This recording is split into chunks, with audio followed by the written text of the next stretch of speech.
kabila ng ilang usapin, muling tiniyak ng Commission on Elections ang maayos na pagsasagawa ng halalan sa susunod na taon. Kita sa publiko ng COMELEC ang mga gagamitin para sa 2016 national elections. Ang ulat mula kay Joseph Parafina.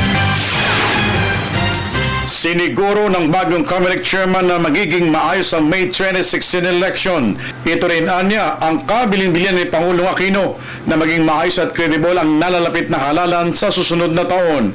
Ayon kay COMELEC chairman Andres Bautista, ipinatutupad niya ngayon ang acronym na EAT o Efficient, Accountable at Transparent na kanya daw dadalhin habang nanunungkulan siya sa COMELEC.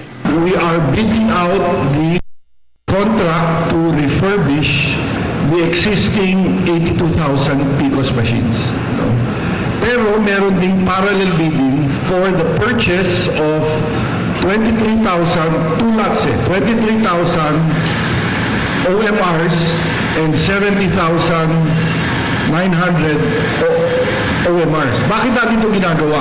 Kasi nga medyo gahol tayo sa oras Sa ngayon, anya, tinututukan ng pag-aaral nila ng binuong BAC o Bids and Awards Committee kung dapat bumili ng mga bagong makina na pandag PCOS machine na sinasabing kulang na kulang para sa nalalapit na halalan. Sa kabilang dako, isusulong din ni Bautista na mapawalang bisa ang batas na magpapatupad ng recall election isang taon bago ang nakatakdang halalan.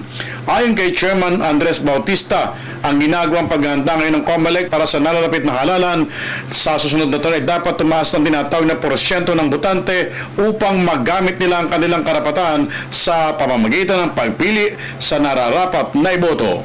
Once na-appoint ka to an independent constitutional body, ang iyong loyalty, hindi na dun sa nag-appoint sa iyo, kundi sa taong bayan.